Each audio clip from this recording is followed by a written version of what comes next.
जी कैफेट आज के लेक्चर का आगाज करते हैं। प्रीवियस लेक्चर में हमने चैप्टर 14 एक्सटर्नल कंफर्मेशन कंप्लीट किया था। आज के लेक्चर में हम स्टार्ट करने जा रहे हैं एनालिटिकल प्रोसीजर। अच्छा, एक चीज में रखिएगा, एक्सटर्नल कंफर्मेशन में तो हमने 8-9 लेक्चर लगा दिए। ये वाला चैप्टर्स दो लेक्चर्स में कंप्लीट हो जाएगा, ठीक है। तो लेकिन इसका ये मतलब आपने नहीं समझना कि शायद पहले हमने टाइम ज़ाया किया है और इसमें हम कोई जल्दी कर रहे हैं। नहीं, हर एक टॉपिक जो है उसकी कम्प्लेक्सिटी और उसकी एग्जाम इंपोर्टेंस को सामने रख के हमने डिसाइड करना होता है कि कितना टाइम हमने उसके ऊपर लगाना है या लगाया है, ठीक है। एनालिटिकल प्रोसीजर में क्वेश्चन एग्जाम में आते हैं लेकिन चूंकि केस स्टडी बेस्ड क्वेश्चन नहीं होते, नॉर्मली रिप्रोडक्शन का क्वेश्चन होता है, इसीलिए इसमें हम उतनी प्रैक्टिस नहीं करेंगे जितनी प्रैक्टिस हमने प्रीवियस, क्योंकि प्रासपेक्ट में प्रैक्टिस है ही नहीं इतनी। क्यों नहीं है? क्योंकि केस स्टडीज आई नहीं, तो फिर क्या है? रिप्रोडक्शन का क्वेश्चन, ठीक है। तो लेकिन इसका यह मतलब ही नहीं है कि आप इसको बिल्कुल इग्नोर कर देंगे, ये तो इजी है। आपको पता है आई कैप रिप्रोडक्शन के क्वेश्चन में भी घुमा सकता है, ठीक है। जैसे मैं आपको बताऊंगा एक जगह पे वो किस तरीके से एक लफ्ज चेंज करता है और क्वेश्चन की रिक्वायरमेंट चेंज होती है, स्टूडेंट को वो लफ्ज समझ नहीं आता, ठीक है। एंड में अगर मैं आपको ना बता सकूं तो मुझे बताइएगा कि सर याद करवाइएगा वो लफ्ज कौन सा था आपने बताना है, जो इस चैप्टर में चेंज करके बिल्कुल क्वेश्चन को उल्टा देता है। वो स्टार्ट। अच्छा, एक्सटेंडेड क्वेश्चन में कोई प्रॉब्लम है, आप ऐसा कीजिएगा, जिन स्टूडेंट्स को प्रॉब्लम है क्लास के बाद मुझे नोट करवा दीजिएगा।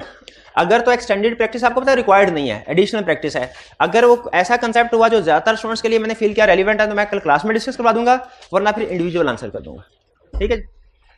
कोर जो प्रैक्टिस किया है वो सारे क्लियर है आपको क्वेश्चन, उनमें कंसेप्ट भी जो इस्तेमाल हुए सारे क्लियर, ये मेरी तसल्ली हो गई।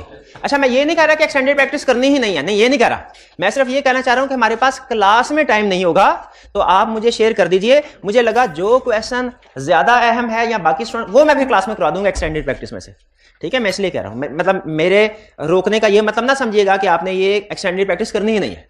मैं सिर्फ वैल्यू, क्योंकि क्लास में टाइम कम होता है तो मैं वैल्यूएट करके अब फिर डिसाइड करूंगा क्लास में उसको हमने डिस्कस करना है कि नहीं करना, ठीक है। आप क्लास के बाद जरूर मुझे बता दीजिएगा जो भी इशू होगा। क्लियर हो गया? अच्छा, आगे चलते हैं।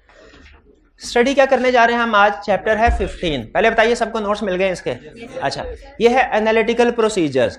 एनालिटिकल प्रोसीजर्स आपको याद होगा चैप्टर 3 में। इसका पहले मैं ओवरऑल थीम आपको बता दूं, ये चैप्टर है क्या, रिलेट किस चीज से करता है, क्या सीखने जा रहे हैं।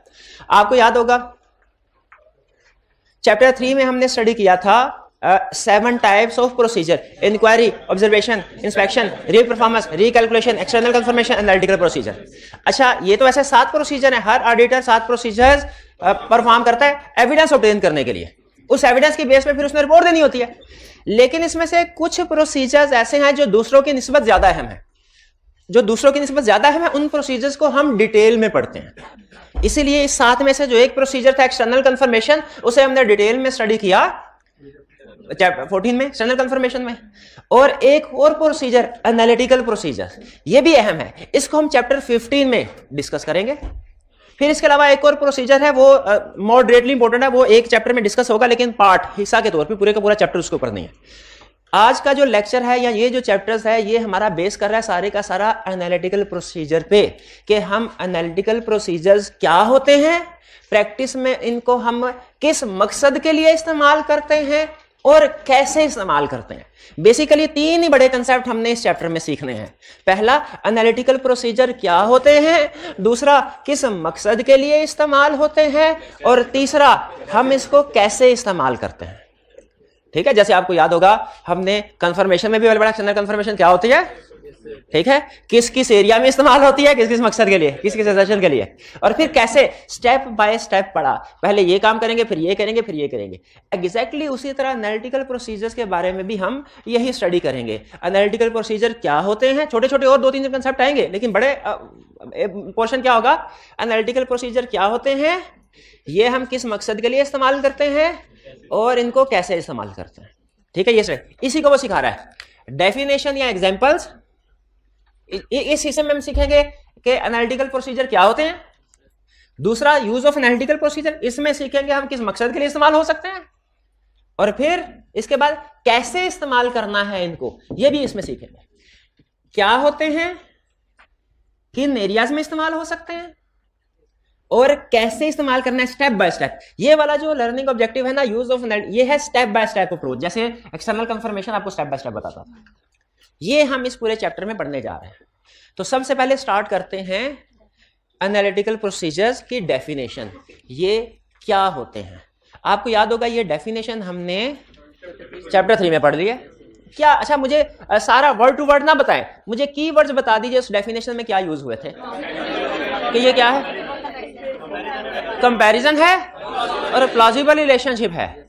अच्छा कंपैरिजन तो होता है इस फाइनेंशियल इंफॉर्मेशन का पिछले साल की फाइनेंशियल इंफॉर्मेशन के साथ, और प्लॉजिबल रिलेशनशिप जो होता है इसी साल की इंफॉर्मेशन का इसी साल की किसी दूसरी इंफॉर्मेशन के साथ। ये हमने स्टडी किया था। आज हम इसको डिटेल में स्टडी करते हैं क्योंकि शायद उस वक्त आपको प्लॉजिबल रिलेशनशिप सही तरीके से समझ में ना आया हो, इसका मतलब क्या है। आज हम इसको डिटेल में स्टडी करने जा रहे हैं। कह रहे हैं एनालिटिकल प्रोसीजर्स क्या होते हैं, डेफिनेशन। एनालिटिकल प्रोसीजर है इवैल्यूएशन। इवैल्यूएशन का मतलब होता है, चैप्टर 1 में बताया था क्या होता है, वेरिफिकेशन। एश्योरेंस एंगेजमेंट की डेफिनेशन में था ये लफ्ज वैल्यूएशन। यानी एनालिटिकल प्रोसीजर में क्या करते हैं, एनालिटिकल प्रोसीजर में हम वेरीफाई करते हैं, यानी कोई ना कोई इंफॉर्मेशन वेरीफाई हो रही होगी। हो सकता है सेल्स वेरीफाई हो रही हो सकता है परचेजेस वेरीफाई, हो सकता है कोई इनकम वेरीफाई हो सकता है कोई एक्सपेंस वेरीफाई हो सकता है कोई एसेट वेरीफाई हो सकता है कोई लायबिलिटी वेरीफाई हो। तो एनालिटिकल प्रोसीजर से हम वेरीफाई करते हैं, वैल्यूएट करते हैं किसी ना किसी फाइनेंशियल इंफॉर्मेशन को। कैसे वेरीफाई करते हैं, दो तरीकाकार से, दो तरह से हम वेरीफाई कर सकते हैं। किसको, फाइनेंशियल इंफॉर्मेशन। फाइनेंशियल इंफॉर्मेशन किसे कहते हैं, उस फिगर को जो फाइनेंशियल स्टेटमेंट्स में प्रेजेंट हो रही होती है उसको। देखिए हमारा अल्टीमेट ऑब्जेक्टिव तो उसको वेरीफाई करना ना, सारी फाइनेंशियल स्टेटमेंट को। उसको वेरीफाई हम एनालिटिकल प्रोसीजर से भी कर सकते हैं, और उसको हम वेरीफाई और किस तरीके से कर सकते हैं। फाइनेंशियल इंफॉर्मेशन दो तरह से वेरीफाई होती है, सब्सटेंटिव प्रोसीजर में पढ़ा था, एक एनालिटिकल प्रोसीजर से और दूसरा टेस्ट ऑफ डिटेल से। दो तरह से वेरीफाई होती है। इसका मतलब है यहां पे हम पढ़ रहे हैं वेरिफिकेशन किसके थ्रू, एनालिटिकल प्रोसीजर्स के थ्रू। ठीक है, टेस्ट ऑफ डिटेल के जरिए से भी हो सकती है, लेकिन हम analytical valuation of financial verification कैसे, through comparison and plausible relationship. दो लफ्ज हैं, अगर आपने ये दो लफ्ज में फर्क समझ लिया ना, आधा चैप्टर समझ लिया। याद करना दूसरी बात है, समझ लिया कंसेप्ट। एक कंपैरिजन क्या होता है, दूसरा प्लॉजिबल रिलेशनशिप क्या होता है, और इन दोनों में तरीकाकार का क्या फर्क है। तरीकाकार का क्या फर्क है, कंपैरिजन का मतलब क्या है, नाम से जाहिर, कंपेयर करना। यानी कंपैरिजन में हम इस साल के इनकम, एक्सपेंस, एसेट या लायबिलिटी को कंपेयर कर रहे होते हैं किसके साथ, पिछले साल के साथ। मोर देन 90, अच्छा आपको एडिशनल पॉइंट बता दूं, मोर देन 90% केसेस में हम पिछले साल के साथ कंपेयर कर रहे होते हैं, लेकिन सम टाइम हम किसी और इंफॉर्मेशन के साथ भी कंपेयर कर लेते हैं, जैसे इंडस्ट्री की फिगर के साथ, जैसे किसी कंपेटिटर के साथ। ठीक है, जैसे अपनी ही ऑर्गेनाइजेशन के किसी दूसरी ब्रांच के साथ, प्रीवियस ईयर के साथ तो करते ही करते हैं, सबसे ज्यादा यही करते हैं। जैसे अगर आपने देखना है सेल्स ठीक है कि नहीं, एक तरीका कार क्या है, सबसे ज्यादा जो यूज होता है, इस साल की सेल्स को पिछले साल की सेल के साथ कंपेयर कर लो। अगर हालात नॉर्मल हो, अगर हालात नॉर्मल पिछले साल वाले जैसे, नॉर्मल से मुराद क्या है, जो पिछले साल, तो जितनी सेल्स पिछले साल थी उतनी ही इस साल होनी चाहिए, अगर हालात नॉर्मल है। अगर सेल्स में इस साल अनयूजुअली इंक्रीज आ गया, इसका मतलब है कोई गड़बड़ है। तो ये हमें कैसे पता चला, कंपैरिजन से। कंपैरिजन हम पिछले साल के साथ, लास्ट ईयर की फिगर के साथ भी कर सकते हैं, दूसरी चीजों के साथ भी कर सकते हैं। फॉर एग्जांपल इंडस्ट्री के साथ, आपने शायद काउंटिंग में अगर रेशियो वगैरह का टॉपिक पढ़ा हो ना, तो उसमें सम टाइम ये कंपैरिजन करवाता था इंडस्ट्री के साथ या कंपेटिटर्स की फिगर के साथ। ठीक है, इंडस्ट्री की फिगर के साथ भी कंपेयर कर सकते हैं, अपनी ही कंपनी के डिफरेंट डिपार्टमेंट्स या ब्रांचेस के साथ कंपेयर कर सकते हैं। जैसे फर्ज कीजिए कॉलेज के दो कैंपस है, एक फॉर एग्जांपल गुलबर्ग में है और दूसरा कॉलेज जो है वो माल रोड पे है। दोनों में दो कैंपस है, दोनों में प्रॉफिट जीपी रेशियो डिफरेंट है। देखें, फीस सेम होगी क्योंकि कॉलेज सेम है ना, फीस सेम होगी क्योंकि सर्विस सेम है, एक्सपेंस रेवेन्यू भी सेम, टीचर को सैलरी तकरीबन वो भी सेम, थोड़ा बहुत शायद फर्क हो लेकिन ज्यादा नहीं होगा, तो ग्रॉस प्रॉफिट भी सेम आना चाहिए। अगर हम एक कॉलेज के एक कैंपस को, रेशो में बात कर रहा हूं, अमाउंट में नहीं कर रहा, रेशो में कर रहा हूं, दूसरे के साथ कंपेयर करें और फर्क है, इसका मतलब है कहीं पे कोई गड़बड़ हो रही है। छोटी सी एग्जांपल आपको और देता हूं, डिफरेंट बेकरीज होती हैं, उनकी ब्रांचेस हैं, या पेट्रोल पंप्स हैं, कंपनीज हैं जो पेट्रोल, उनकी डिफरेंट ब्रांचेस हैं। आप गवर्नमेंट का ऑडिट करने के लिए गए, आपको पता चला एक ब्रांच जो है वो फॉर एग्जाम्पल इशरा में है, एक अनारकली में है। अब देखें, मुझे बताएं उनकी सेल प्राइस का फर्क होता है, कॉस्ट का फर्क होता है। आपको पता चला एक ब्रांच में ग्रॉस प्रॉफिट रेशो जो है, जो जीपी रेशो वो 20% है और दूसरे में 10% है। अब आप क्या कहेंगे, ये जो दूसरे वाला है ना, इसमें लगता है खर्चे ज्यादा, फेक एक्सपेंसेस लग रहे हैं। ये है कंपैरिजन करना सेम ऑर्गेनाइजेशन के डिफरेंट पार्ट्स का दूसरे के साथ। इसी तरह अगर एक पेट्रोल पंप है, वो पेट्रोल बेचता है, तो मुझे बताइए एक पंप ग्रॉस प्रॉफिट रेशियो है और दूसरे पंप की ग्रॉस प्रॉफिट रेशियो, उसमें फर्क होना चाहिए कि सेम होनी चाहिए ना? सेम होनी चाहिए। अगर आप ये कंपैरिजन करते हैं कि इस एरिया का जो इसका प्रॉफिट मार्जिन क्या है, दूसरे का प्रॉफिट मार्जिन क्या है, फर्क है, तो इन्वेस्टिगेट करें क्यों है। ये भी एनालिटिकल प्रोसीजर है। लेकिन इसमें आप नोट करें, इस साल की फिगर को पिछले साल की फिगर के साथ कंपेयर नहीं कर रहे आप, ठीक है? आप विद इन दी ऑर्गेनाइजेशन एक डिपार्टमेंट को दूसरे के साथ है, ये भी कंपैरिजन। लेकिन तो याद रखें, कंपैरिजन जो है ना वो 3-4 तरीकों से कर सकते हैं।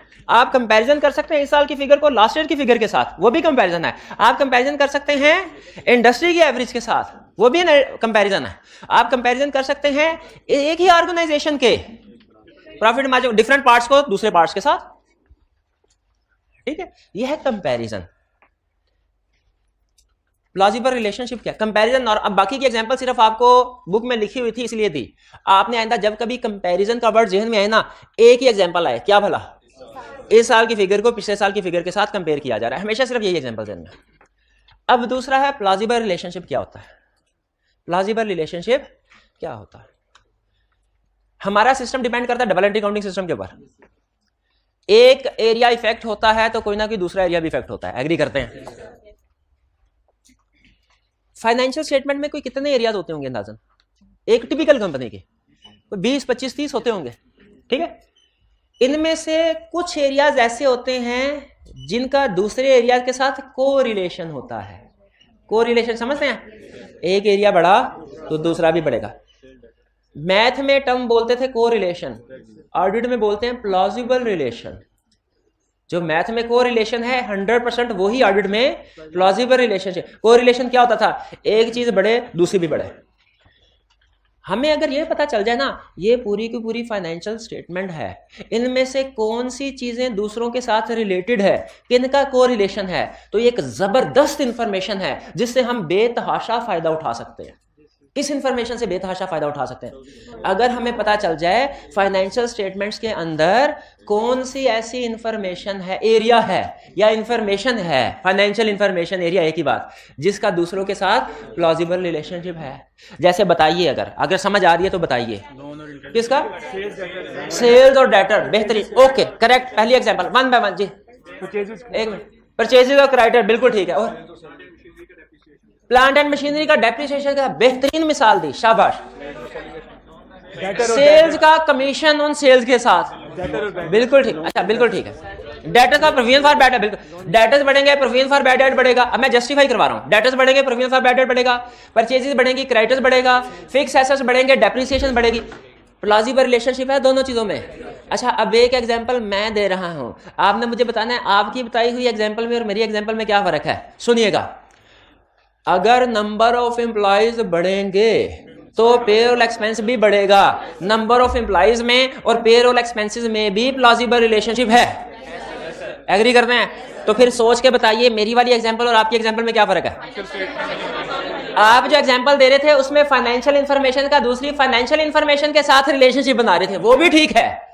मैंने जो एग्जांपल बताई इसमें मैं फाइनेंशियल इंफॉर्मेशन यानी पेरोल का, नॉन फाइनेंशियल इंफॉर्मेशन यानी नंबर ऑफ एम्प्लॉइज के साथ प्लॉजिबल रिलेशनशिप, ये भी ठीक है, ये भी प्लॉजिबल रिलेशनशिप है। कोई क्लास में स्टूडेंट जो ये कहे सर इन दोनों में प्लॉजिबल रिलेशनशिप नहीं है? और एग्जांपल सुने, नंबर ऑफ यूनिट सोल्ड का सेल्स के साथ प्लॉजिबल रिलेशनशिप है कि नहीं? नंबर ऑफ यूनिट सोल्ड बढ़ेंगे, सेल्स भी बढ़ेगी। आप ये तो कह सकते हैं सर एक फाइनेंशियल इंफॉर्मेशन है दूसरी नॉन फाइनेंशियल इंफॉर्मेशन, ये कोई नहीं कह सकता कि दोनों में प्लॉजिबल रिलेशनशिप नहीं है, बिल्कुल है, एग्री करते हैं? अच्छा, हम इस नतीजे, लेकिन याद रखें हर एक का प्लॉजिबल रिलेशनशिप नहीं होता। हर एक का प्लॉजिबल, जैसे एग्जाम परचेजेस का, इन्वेंट्री परचेज की, इसका रिपेयर एंड मेंटेनेंस के साथ कोई प्लॉजिबल रिलेशनशिप है? नहीं है, नहीं है। क्या सेल्स का इक्विटी के साथ कोई प्लॉजिबल रिलेशनशिप है? नहीं है। शेयर कैपिटल, सेल्स का शेयर कैपिटल के साथ कोई प्लॉजिबल रिलेशनशिप नहीं है।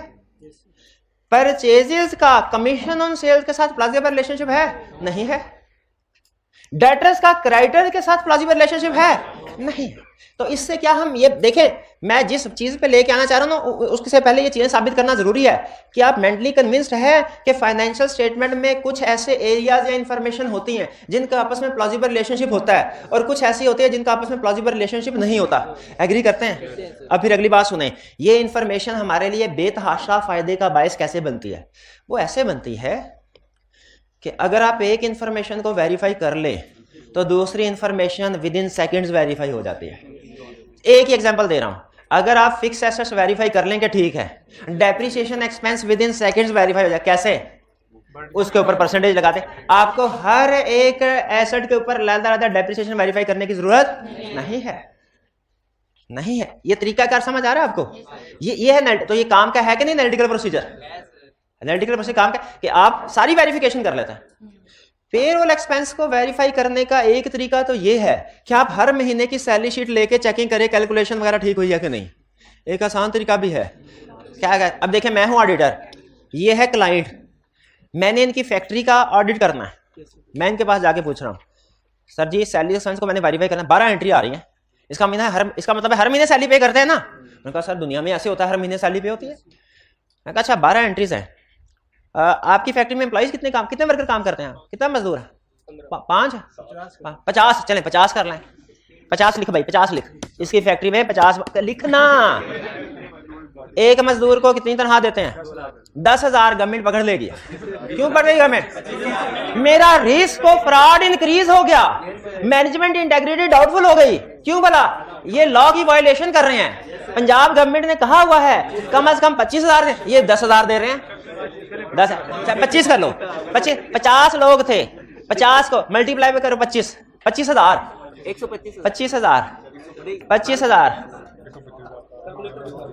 भाई मेरी एग्जांपल मेरी मर्जी, जो मैं कह रहा हूं ना वो कर। 25 लिखे, 125 नहीं लिखना।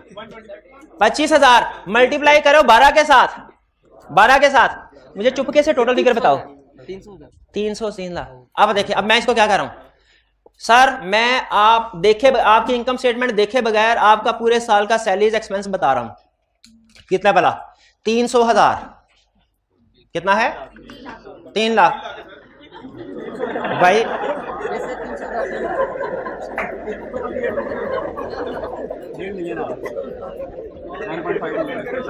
भाई तुमसे ना हो पाएगा।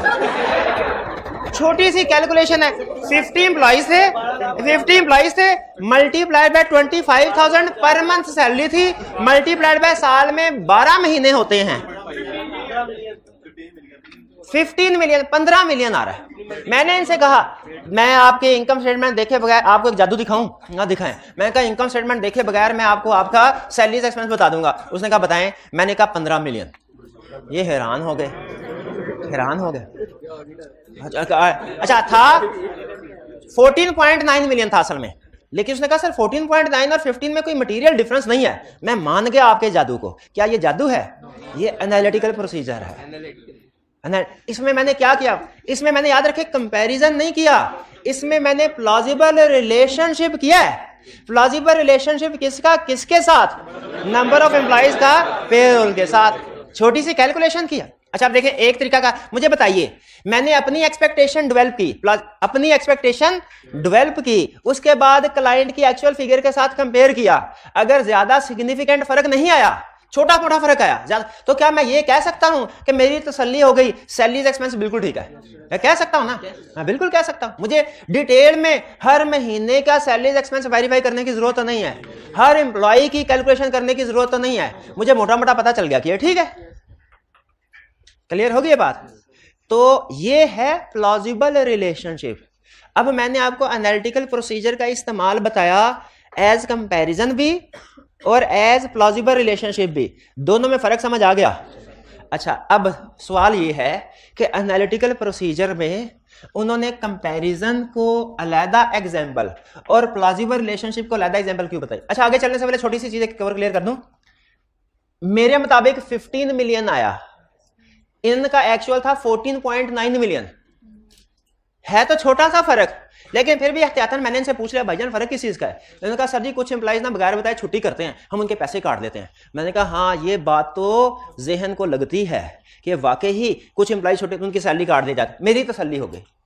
मुझे बताइए अगर प्लाजिबल रिलेशनशिप में कोई डिफरेंस आ जाए मुझे उसकी इन्वेस्टिगेशन करनी चाहिए कि नहीं करनी चाहिए?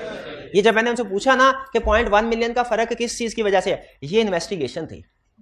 ये तो एनालिटिकल प्रोसीजर में इन्वेस्टिगेशन भी होती है, इन्वेस्टिगेशन को साइड पे रख दें, फोकस करें। एनालिटिकल प्रोसीजर में कंपैरिजन होता है, प्लाजिबल रिलेशनशिप। मेरा क्वेश्चन ये कि ये दो तरह के एनालिटिकल प्रोसीजर क्यों है दुनिया में?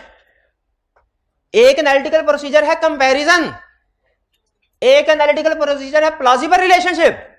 दुनिया में दो तरह के एनालिटिकल प्रोसीजर्स क्यों हैं? इसका जवाब आप पढ़ चुके हैं इनडायरेक्टली कहीं पे। कोई क्लास में स्टूडेंट है भाई किधर प्राइस किधर हमारे वो प्राइस देते होते थे? है कुछ नहीं शायद निकला है कोई 10 रुपए नहीं 5 इतना बड़ा आज बोनी 10 रुपए से कर ले, 10 रुपए भी पूरे नहीं चले चले कोई बात नहीं। सिंबॉलिकल प्राइस आप बता सकते हैं। एनालिटिकल प्रोसीजर में दो एग्जांपल्स हैं, दो टाइप्स हैं। कौन कौन सी? कंपैरिजन, प्लाजिबल है। ये दो टाइप्स क्यों है दुनिया में analytical procedure? One by one, एक हॉरिजॉन्टल एनालिसिस एक वर्टिकल, एक फाइनेंशियल एक नॉन फाइनेंशियल। नहीं वो तो प्लाजिबल रिलेशनशिप में होता है, फाइनेंशियल नॉन। मैं ये नहीं कह रहा कि प्लाजिबल रिलेशनशिप में दो टाइप्स क्यों है, ये नहीं कह रहा। एक मैं एनालिटिकल प्रोसीजर में जी बताए, एक मार्केट की पोजीशन के लिए एक इंटरनल पर गलत। वन एक मिनट जी जी जी एक रिस्क को सेस करने के लिए और दूसरी चीजें करने के लिए। अच्छा करीब तरीन जवाब है, दुरुस्त मानते हैं। ये भाई को जरा प्राइस, हाँ ये सवाब की नीयत से सुन ले। आप भूल गए चैप्टर 3 में हमने रिस्क असेसमेंट प्रोसीजर की डेफिनेशन और एग्जांपल्स पढ़ी थी। आप भूल गए चैप्टर 3 में हमने सब्सटेंटिव प्रोसीजर की डेफिनेशन और एग्जांपल्स पढ़ी थी। रिस्क असेसमेंट प्रोसीजर की एग्जांपल्स क्या थी? हाँ जी, inquiry, observation, inspection, analytical procedure. इसमें एनालिटिकल प्रोसीजर को हाईलाइट करें। सब्सटेंटिव प्रोसीजर्स में एग्जांपल्स क्या थी? टेस्ट और डिटेल और एनालिटिकल प्रोसीजर। आपने नोट किया एनालिटिकल प्रोसीजर दोनों जगह पे आ रहा था। तो कंपैरिजन है basically analytical use of analytical procedure as risk assessment, और प्लाजिबल रिलेशनशिप है use of analytical procedure as substantive procedure. इसका मतलब है एनालिटिकल प्रोसीजर रिस्क असेसमेंट के तौर पे भी यूज हो सकते हैं, एनालिटिकल प्रोसीजर सब्सटेंटिव प्रोसीजर के तौर पे भी यूज हो सकते हैं। भाई मेरी इस बात को मानते हैं कि नहीं मानते? इसीलिए उसने कहा दो टाइप्स हैं। क्लियर हो गया? तो असल में बल्कि एक ठीक है, दो टाइप्स क्लियर हो गए। अब इसी डेफिनेशन के साथ आप देखें एग्जांपल्स कवर कर लेते हैं, जो कि हम कर चुके हैं इतनी सारी डिस्कशन में। आधे घंटे की डिस्कशन में हम एग्जांपल्स भी कवर कर लें, यूजेस भी। एग्जांपल क्या है? एनालिटिकल प्रोसीजर की दो टाइप्स, एक कंपैरिजन, एक प्लाजिबल रिलेशनशिप। कंपैरिजन की क्या एग्जांपल है? कंपैरिजन पिछले साल के साथ भी हो सकता है, मोस्ट इंपोर्टेंट, सबसे ज्यादा यही आपको सिलेबस में भी एक टेस्ट करवाएगा। लेकिन इसके साथ साथ इंडस्ट्री के साथ भी कंपेयर कर सकते हैं, बजट के साथ भी कंपेयर कर सकते हैं।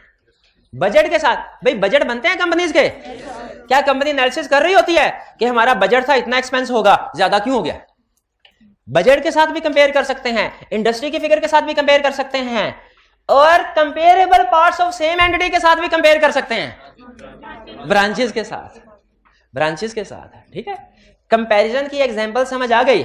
लेकिन इसमें एग्जाम पॉइंट ऑफ व्यू से सबसे अहम एग्जांपल आपने कौन सी जहन में रखनी है? रटा सबका लगा ले। रटा सबका जहन में क्या है? कंपैरिजन पिछले साल के साथ। ये एग्जाम में यही करवाएगा। तो ये है यूज ऑफ, ये है रिस्क असेसमेंट के लिए। ये सारी एग्जांपल किस लिए यूज करते हैं हम? Risk assessment. क्योंकि देखें ना, पिछले साल के साथ कंपेयर करेंगे इस साल, अगर आपकी सेल ज्यादा है रिस्क बढ़ जाएगा कि नहीं? कि सेल्स ओवरस्टेट लग रही है। पिछले साल की निस्बत इस साल एक्सपेंसेस कम है, सैलरीज एक्सपेंसेस, रिस्क बढ़ जाएगा कि नहीं? तो कंपैरिजन से रिस्क असेस होता है। कंपैरिजन से रिस्क असेसमेंट। अब देखिए रिस्क असेसमेंट भी सिखानी है आपको। एक टीए से मैंने कहा भाईजान टेस्ट थे, टेस्ट फिजिकल वाले टीए से कहा टेस्ट एक ही है, फिजिकल वाले टीए से कहा भाईजान आज कितने टेस्ट किए हैं? इसने कहा सर आज मैंने 4 घंटे में 20 टेस्ट चेक किए हैं। दूसरे टीए के साथ कंपेयर किया, comparable parts of same entity. मैंने कहा आप ऑनलाइन वाले टीए आपने कितने किए? मैंने कहा सर टेस्ट तो वही था, ठीक है मैंने सर लेकिन मैं बहुत एफिशिएंट हूं, मैंने 1 घंटे में 20 टेस्ट चेक कर लिए हैं। बताइए रिस्क है कि नहीं? क्या रिस्क है?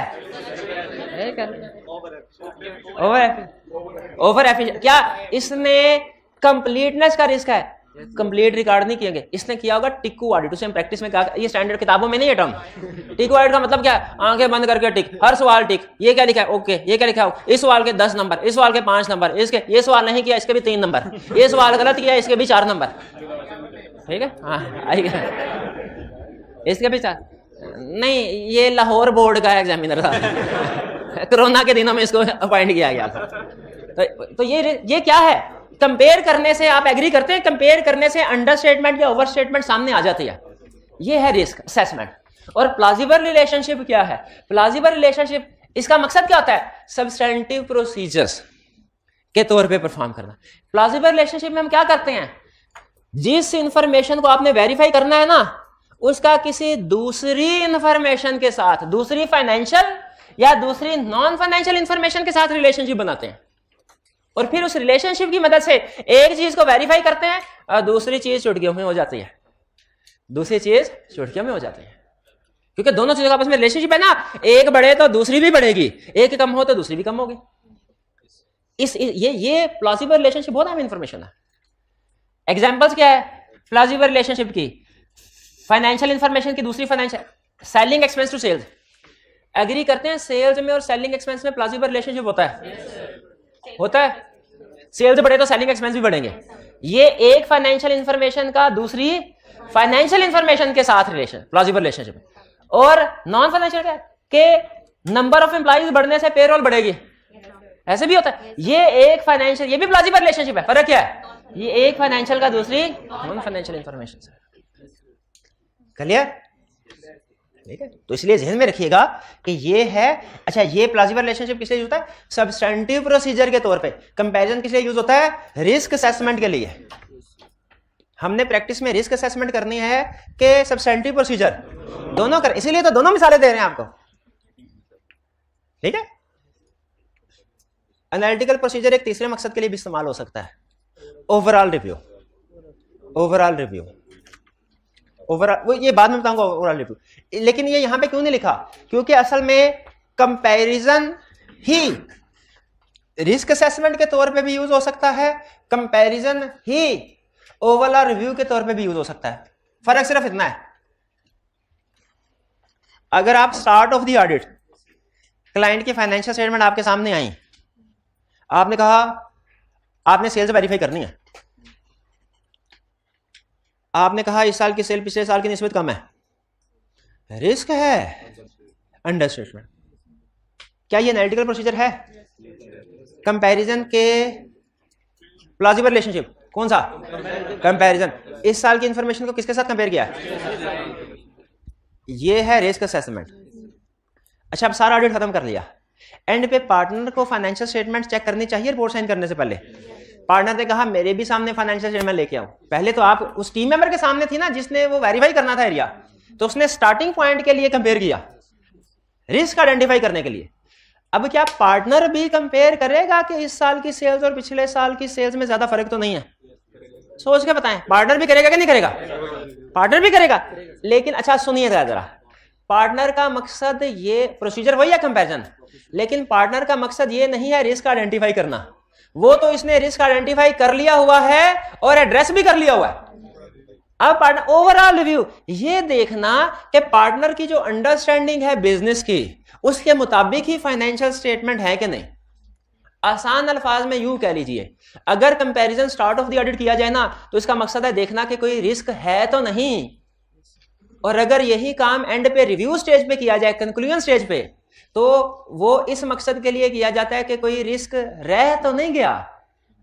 समझ रहे हैं? स्टार्ट में किस लिए कंपैरिजन करते हैं? रिस्क है तो नहीं। एंड पे किस लिए करते हैं? रिस्क रह तो नहीं गया। रिस्क रह तो नहीं गया। बल्कि स्टैंडर्ड ना बड़ी इंटरेस्टिंग बात करता है ये ओवरऑल रिव्यू स्टेज पे, कहता है फर्ज करो आपकी किस्मत हुई खराब और आपने अपनी तरफ से स्टार्ट में कंपैरिजन करके रिस्क आइडेंटिफाई किया, प्रोसीजर परफॉर्म कर लिए, एंड पे पार्टनर को ओवरऑल रिव्यू स्टेज पे उसने कंपैरिजन किया, पता चला कोई रिस्क रह गया है, कोई रिस्क रह गया है, बताइए पार्टनर साइन कर देगा रिपोर्ट को कि मजीद प्रोसीजर परफॉर्म करने होंगे?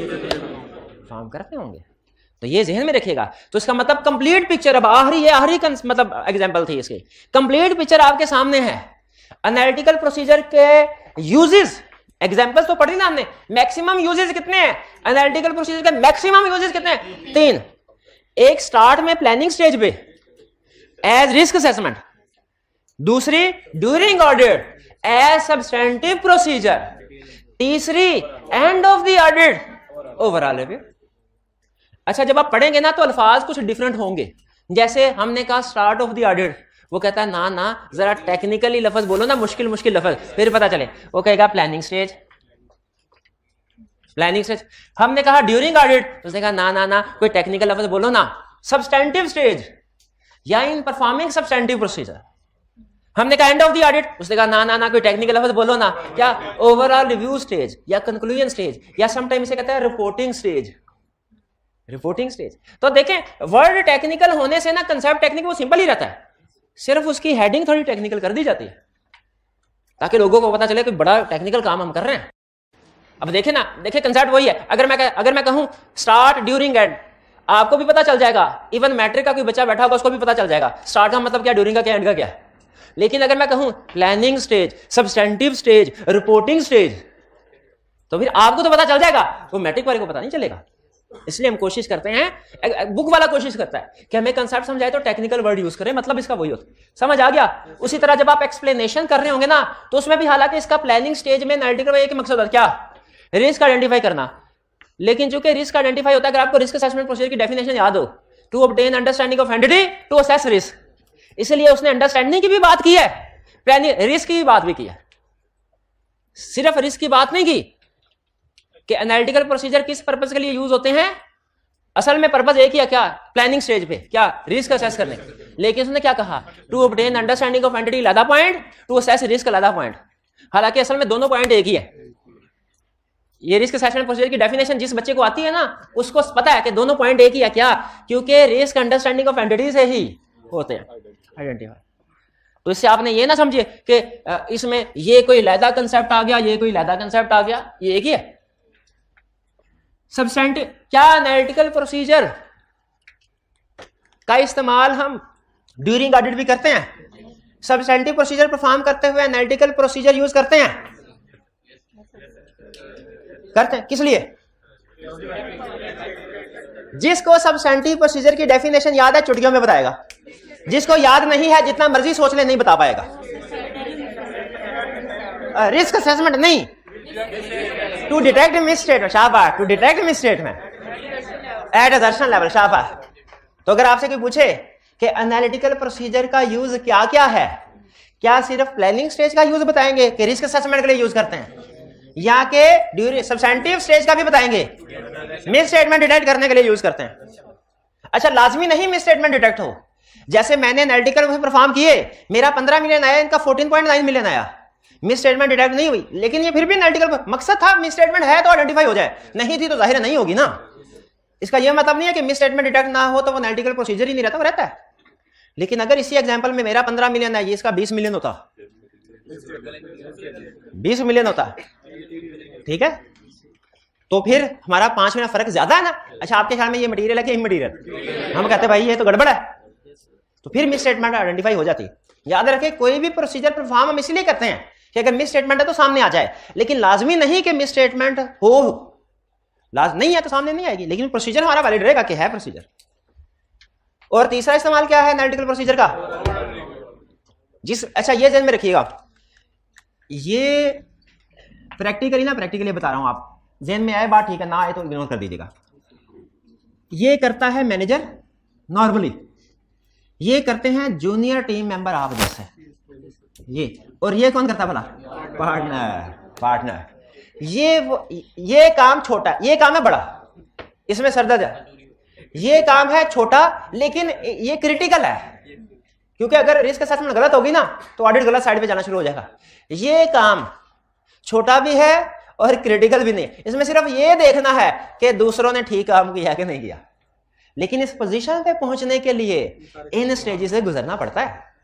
तो एनालिटिकल प्रोसीजर के कितने यूज हो गए? स्टार्ट, प्लानिंग वाला। अच्छा, अब एग्जाम में ना आपने स्टूडेंट की एक आदत बताऊं आपको, हालांकि हमने पढ़ा होता है written evidence is more reliable than oral evidence. क्या पढ़ा होता है? Written evidence is more reliable than oral evidence. Student कहता है नहीं सर, मैं आपको फॉलो करूंगा, आप बहुत अच्छे लगते हैं, आपके मुंह से एक एक लफ्ज जो निकलता है ना वो सीधा मेरे दिमाग में आके फिट हो जाता है, मैं आपको लफ्ज ब लफ्ज फॉलो करूंगा। किताब में स्टैंडर्ड में चाहे प्लानिंग लिखा हुआ है मैं स्टार्ट ही लिखूंगा, चाहे किताब में सब्सटेंटिव लिखा हुआ है मैं ड्यूरिंग ही लिखूंगा, चाहे एग्जाम में ओवरऑल उसमें किताब में ओवरऑल रिव्यू कंक्लूजन लिखा है मैं तो एंड ही लिखूंगा।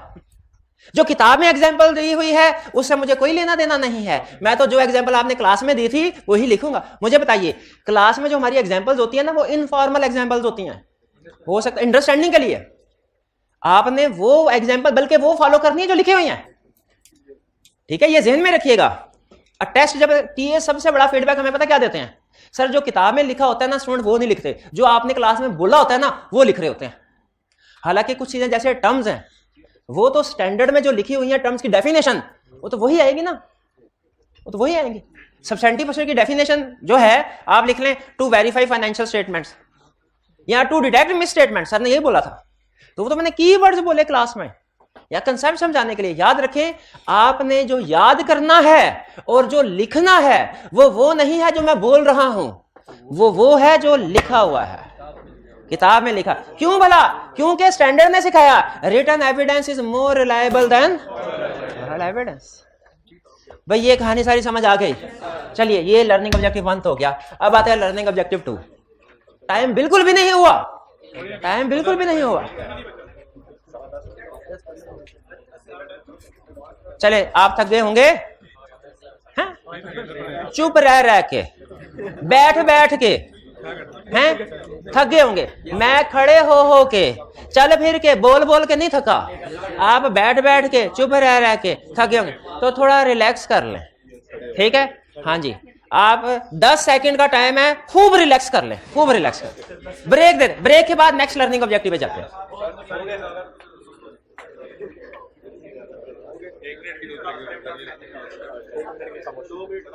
हाँ, ये पिक्चर वगैरह लेनी है ना, आपने ले ले।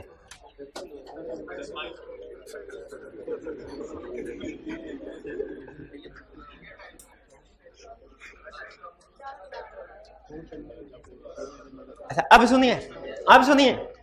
सुनिए, कंफर्मेशन में हमने पढ़ा कंफर्मेशन क्या होता है, फिर पढ़ा कंफर्मेशन कहां यूज होता है, उसके बाद क्या पढ़ा था, कैसे यूज होता है, स्टेप बाय स्टेप, ठीक है, कैसे यूज होता है।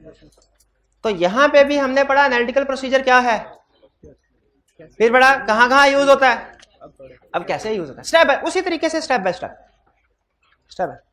क्या आपने जब एनालिटिकल प्रोसीजर, अच्छा ये ध्यान में रखिएगा, एनालिटिकल प्रोसीजर के 3 यूजेस हैं, एक रिस्क असेसमेंट, एक substantive procedure, overall review. Risk assessment हमारा चैप्टर है चैप्टर 11, उसमें डिस्कस होगी। अभी तो सिर्फ आपको एग्जांपल दिए ना, ये फाइनेंशियल स्टेटमेंट के एक एक एरियाज को कंपेयर करके रिस्क असेसमेंट आपने आइडेंटिफाई करनी है।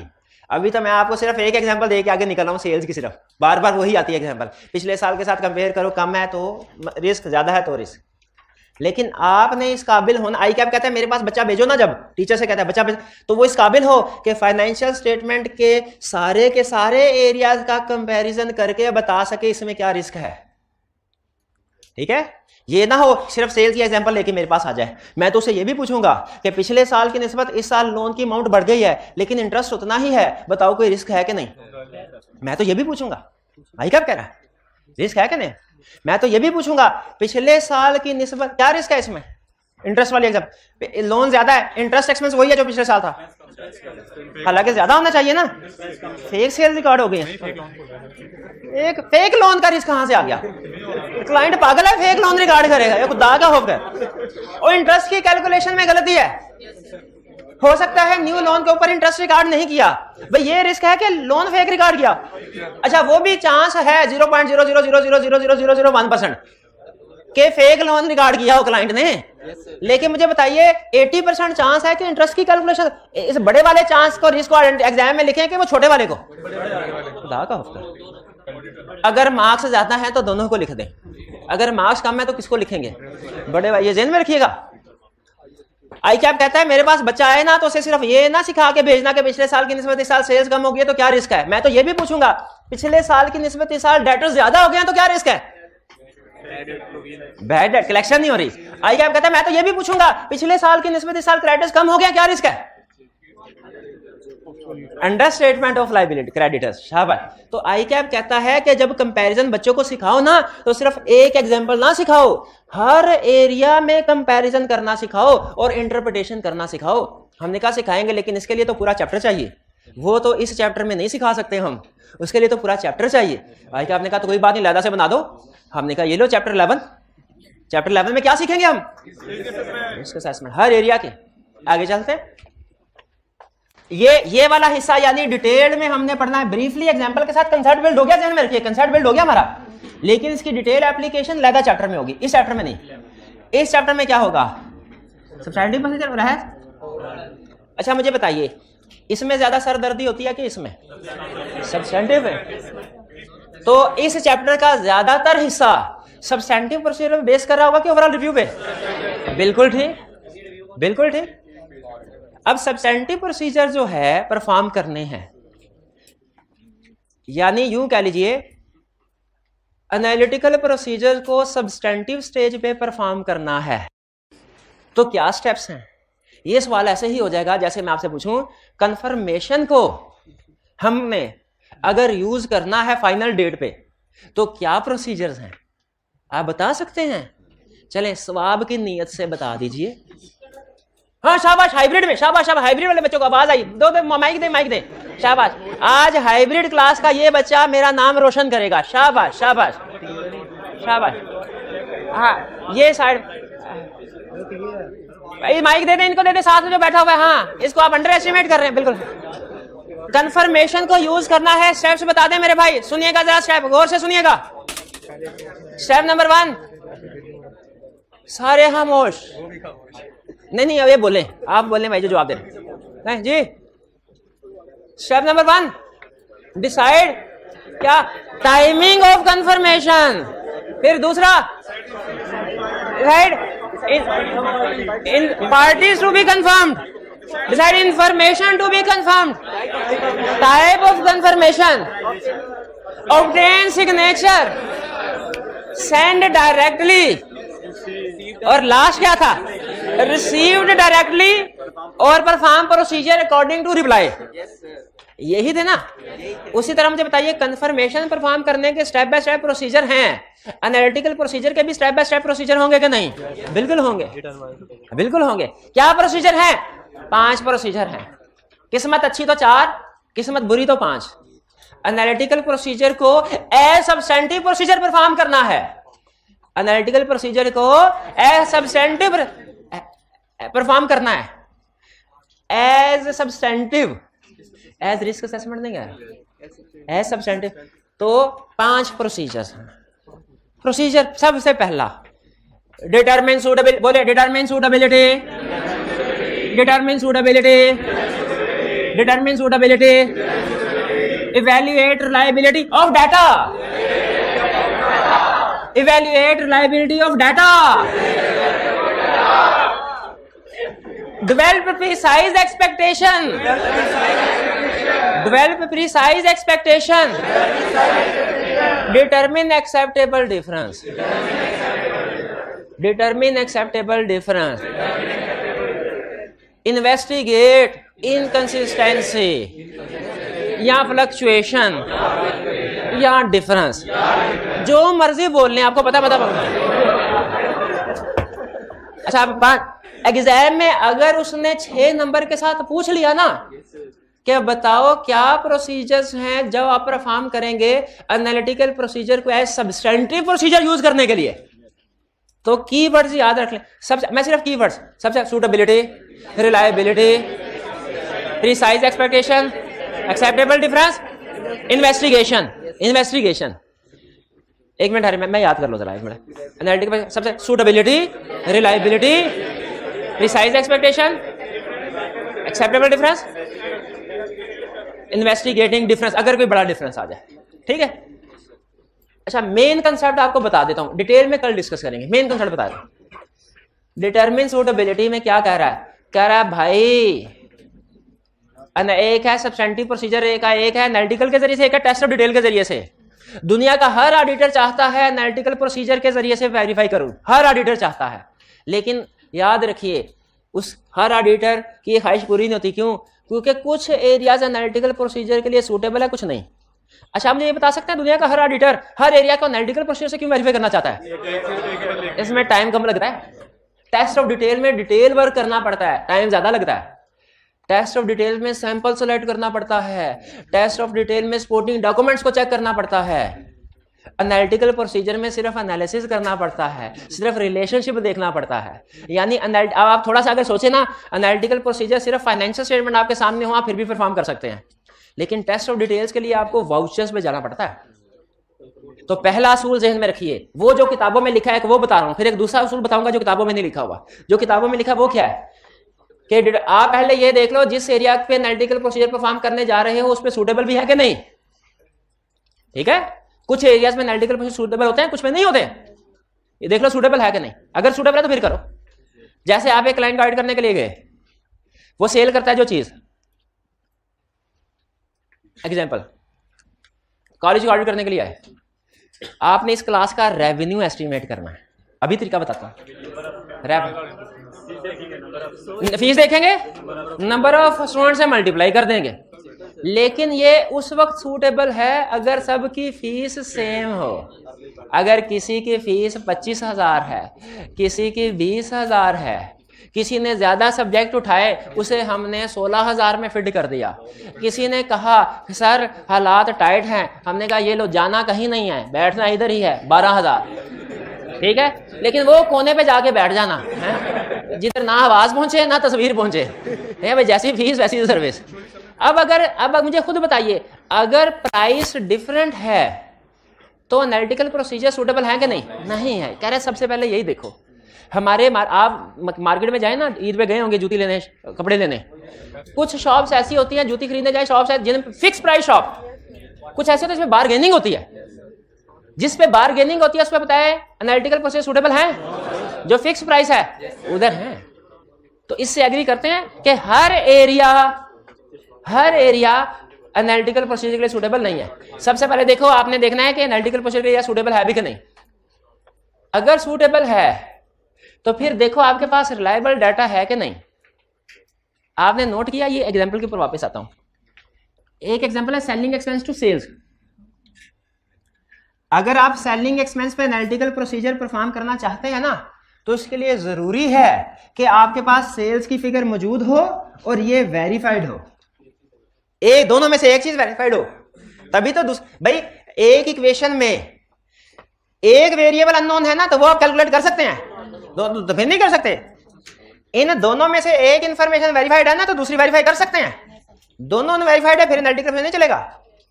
अगर आप नंबर ऑफ एम्प्लॉइज की बेस पे पेरोल को वेरीफाई करना चाहते हैं, पेरोल, अगर आप ऐसे क्लाइंट पे गए जो कि अपने वर्कर्स को फिक्स सैलरी देता है, बताइए सैलरीज एक्सपेंस पे एनालिटिकल प्रोसीजर सूटेबल है? लेकिन दूसरा स्टेप क्या है? Value reliability of data. आप इसको सूटेबल होने के बावजूद उसी वक्त परफॉर्म कर सकेंगे अगर आपके पास नंबर ऑफ एम्प्लॉइज का डाटा मौजूद होगा। अगर क्लाइंट आपको नंबर ऑफ एम्प्लॉइज का डाटा देता ही नहीं है, नहीं कर, हालांकि सूटेबल है फिर भी नहीं कर सकते। या नंबर ऑफ एम्प्लॉइज का डाटा दिया तो सही, वो कहता है सर जी कुछ एम्प्लॉइज हमें बता के जाते हैं, कुछ बताए बगैर चले जाते हैं। तो जो बता के जाते हैं ना, उनका तो हम डाटा अपडेट कर देते हैं, जो बताए बगैर जाते हैं उनका डाटा अपडेट नहीं होता। क्या ये इंफॉर्मेशन, ये डाटा रिलायबल है? नहीं है। समझ रहे?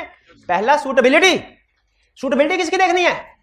उस एरिया की, उस असर्शन की जिसमें एनालिटिकल प्रोसीजर परफॉर्म कर रहे हैं। हर एरिया हर एजर्शन के लिए एनालिटिकल प्रोसीजर सूटेबल नहीं है। जिसके लिए एनालिटिकल प्रोसीजर सूटेबल है उसमें एनालिटिकल प्रोसीजर परफॉर्म करो, जिसके लिए एनालिटिकल प्रोसीजर सूटेबल नहीं है उसमें क्या करो, टेस्ट ऑफ डिटेल्स करो। तो पहला लेसन उसने क्या दिया हमें स्टेप, देखो एरिया सूटेबल है कि नहीं, असर्शन सूटेबल है, एक ही बात है एरिया असर्शन। दूसरा क्या दिया उसने स्टेप, क्योंकि हर एनालिटिकल प्रोसीजर परफॉर्म करने के लिए आपको कुछ ना कुछ डाटा चाहिए। आपने क्लास का रेवेन्यू एस्टिमेट किया, इसके लिए भी आपको डाटा चाहिए। क्या क्लास में स्टूडेंट्स कितने हैं, हर स्टूडेंट की फीस कितनी है, ठीक है। अगर आपको ये कहा जाए भाईजान हमने सिर्फ फीस पकड़ते हैं, हम डाटा शाटा मेंटेन नहीं करते, तो जो स्टूडेंट आपके सामने है आपने सारा ये डाटा यूज, अब ये डाटा लेवल है नहीं है, आपने इसकी बेस में एनालिटिकल प्रोसीजर परफॉर्म किया, आपने कहा सर मेरे हिसाब से कम आ रहा है, आपने ज्यादा रिकॉर्ड किया हुआ है, सोचे क्या रीजन होगी, हाँ कुछ छुट्टी पे भी तो है, शाबाश। तो इसीलिए याद रखें हर एनालिटिकल प्रोसीजर परफॉर्म करने के लिए कुछ ना कुछ डाटा चाहिए। अगर आपके पास रिलायबल डाटा मौजूद होगा तो एनालिटिकल प्रोसीजर परफॉर्म कर सकते हैं, रिलायबल डाटा नहीं है तो नहीं कर सकते, ठीक है। अच्छा, एनालिटिकल प्रोसीजर जब परफॉर्म कर रहे होते हैं ना तो उसमें तरीकाकार आपको बताया था ना क्या होता है हमारा, कि एक अपनी फिगर एस्टिमेट करते हैं 15 मिलियन जैसे एस्टिमेट की, एक क्लाइंट की रिकॉर्डेड या एक्चुअल फिगर होती है, दोनों को फिर कंपेयर करते हैं, कुछ ना कुछ डिफरेंस निकलता ही होता है, कुछ ना कुछ डिफरेंस ना, इंक्वायरी नहीं करते फिर इन्वेस्टिगेट ना ना ना ना ना ना, हाँ शाबाश, अच्छा किया पहले बता दिया भाई, पहले ये देखते हैं मटेरियल है कि नहीं। अगर डिफरेंस एक्सेप्टेबल हो, एक्सेप्टेबल का मतलब इमटेरियल हो, इमटेरियल हो तो फिर तो कोई इशू नहीं है ना, फिर तो कोई इशू। तो याद रखें एरिया सूटेबल है, डाटा भी मौजूद है, फिर दूसरा काम क्या करना है, उस डाटा को यूज करके अपनी एक्सपेक्टेशन डेवलप करो ना।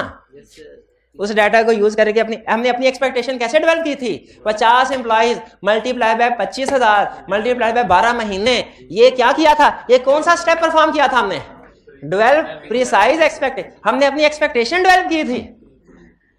फिर एक्सपेक्टेशन डेवलप करने के बाद अगला काम क्या किया, उसे एक्चुअल के साथ कंपेयर करके डिफरेंस निकाला, डिफरेंस कितना है।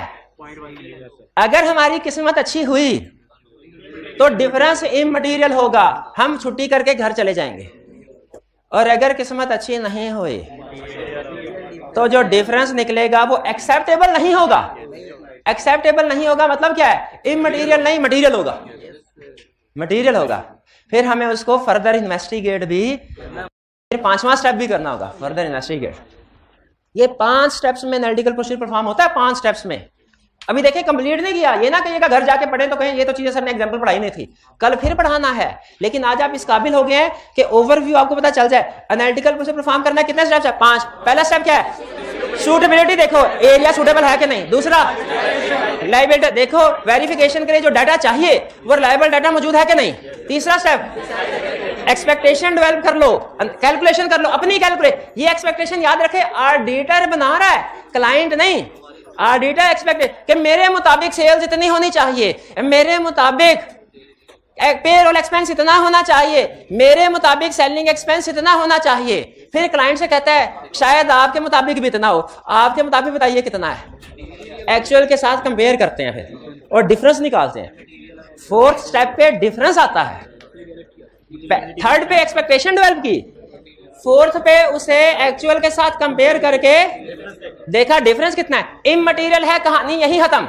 अगर डिफरेंस मटेरियल है यानी नॉट एक्सेप्टेबल, फिर उसे फर्दर इन्वेस्टिगेट करना है। ठीक है, 5 स्टेप्स क्लियर हो गए। अब कल इन्हीं स्टेप्स को हम डिटेल में स्टडी करेंगे। ठीक है जी, आज आपकी होम असाइनमेंट कोई नहीं। अब देखें ये ऐसे होता है ना, जिंदगी में अप डाउन आते रहते हैं। कल बहुत ज्यादा केस, आज कुछ भी नहीं है। इसी तरह कोई चैप्टर होगा जिसपे हम 10 लेक्चर लगाएंगे और कोई होगा 2 में निमट जाएगा। एक्सटर्नल कंफर्मेशन और एनालिटिकल प्रोसेस एग्जांपल। ठीक है, तो ये ऊंच नीच आती रहती है। आपने रीड करके आना है इसको, लर्निंग ऑब्जेक्टिव 1, 2 को भी रीड करके आइएगा। आधी चीजें समझ आएगी, आधी नहीं आएंगी, लेकिन पढ़ आइएगा। कल फिर इसको कंक्लूड करेंगे। आज का लेक्चर यहाँ खत्म करते हैं। अल्लाह हाफिज।